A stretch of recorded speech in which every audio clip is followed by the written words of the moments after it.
Hello, ladies and gentlemen, and being a producer of Wrestle Massacre as well as Inside Movies Galore, I am David Strege, and welcome to Delusions of Grandeur. Enjoy the reviews. I certainly did.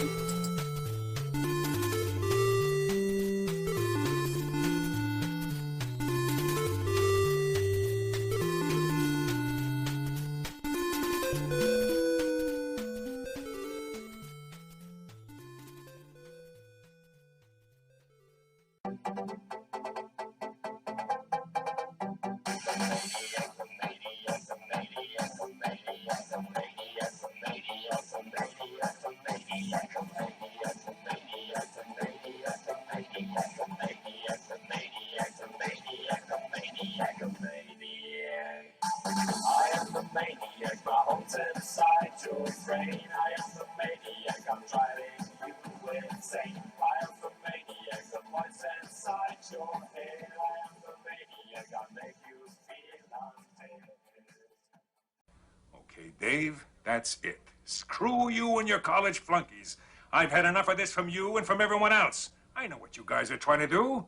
Break me down, drive me out of the force. Well, it's going to take a hell of a lot more than a lame prank like this to get Curtis Mooney to throw in his badge, so fuck you. Over. Hello, ladies and gentlemen, and welcome back to Delusions of Grandeur. I'm your host, David Strege, and here I have another review for you, this time of a film that was made for TV, and it was directed by Leslie Libman for Lifetime TV. And it's called Manson's Lost Girls. I have it here. And it made it to DVD through Lionsgate.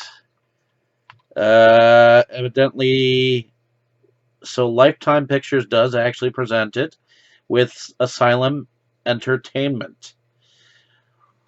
So, yeah.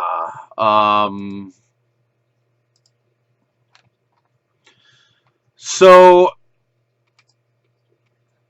Jeff Ward plays or enacts Charles Manson as a short-haired, somewhat scruffy-looking guy.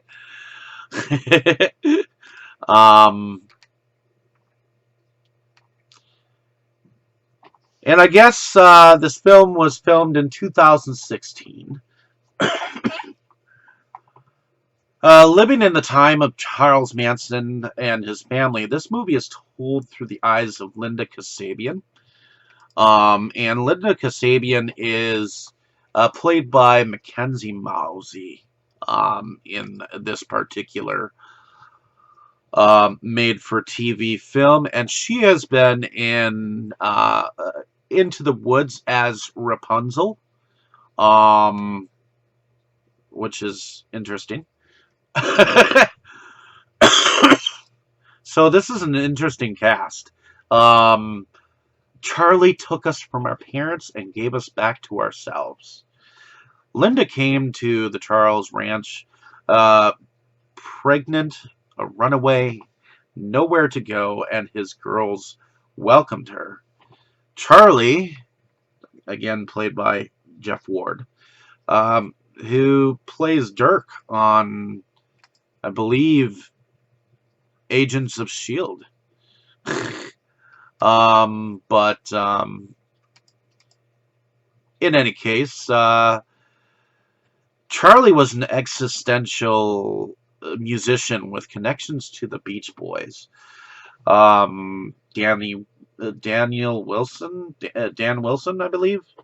High on drugs and parties, the girls were shared amongst the men, and everything was Charlie's. When it came to pay the bills, they stole from people and food to survive. I've heard it said that Charles Manson and his girls were a garbage cult. in ways they forged and had a sense of freedom and fun in doing so. The pitch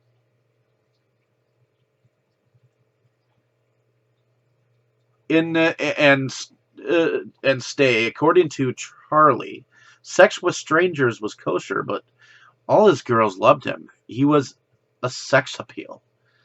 Charlie, are you crying? Jesus wept, and he went to Jerusalem. Why wouldn't I? Getting high and going to empty homes to steal was a way of life. The girls got used to it. Clothes, jewelry, watches, anything they could find. Ultimately, Charlie got the spoils from their looting. Charlie wasn't getting anywhere with his music, and Charlie was beginning to see hidden messages in a Beatles song called Helter Skelter, a war between Blackie and Whitey on speed and shrooms to them. Charlie could perform miracles. He was magical, according to Linda Kasabian. Gary Hinman, a local music teacher, was a friend. He came to the ranch a lot to listen to Charlie preaching of a race war. Charlie got mad, and then one day took more than their fair share. After being shared with Andy Sarah,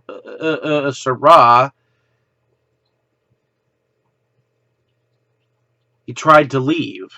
Dennis Wilson, according to Charlie, made a promise to find him a record deal.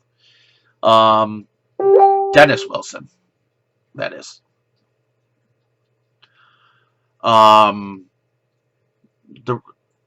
A record deal. It fell through, and Charlie pulled a gun and told him to get off his ranch. Tex,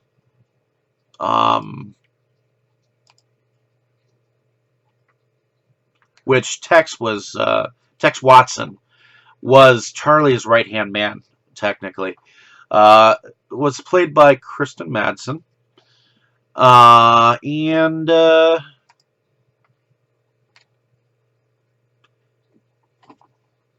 he was also a cop and a drug dealer. He tries to convince Charlie to find another record dealer, but eventually he agrees they'll make their own record. So when it's all done, they'll come begging to sign them. The record people. You can see Jeff Ward coming into character, sometimes violent control over those who don't seem to believe that he sees the revolt. In the age of the hippie, thus was what I believe brought the 60s to a halt, that pivotal moment in history when Charlie went on a murder spree, killing drug dealers and on up into the home of Roman Polanski.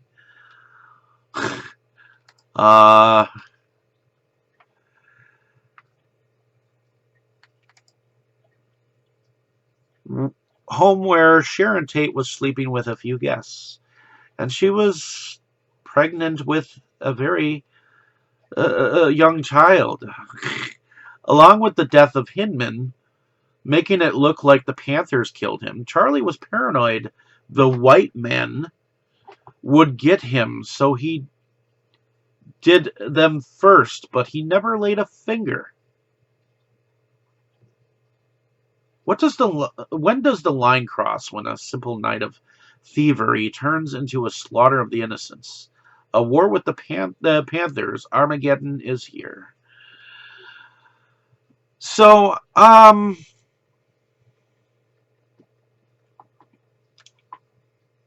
I enjoyed this film. It was not really a movie, more so a dramatization of the play of events as they played out, and I thought that it was relatively okay. The only thing is, I thought that Charlie Manson's hair was way too short, and he looked a little bit more pretty boyish instead of the outlandishly crazy that I've seen Charlie Manson to be. So in that respects, he did not live up to my expectations. But on the other hand, Jeff Ward seems to be a very good actor and be able to show the schizoid tendencies that Charles Manson displayed to his followers. So I guess it's it's okay.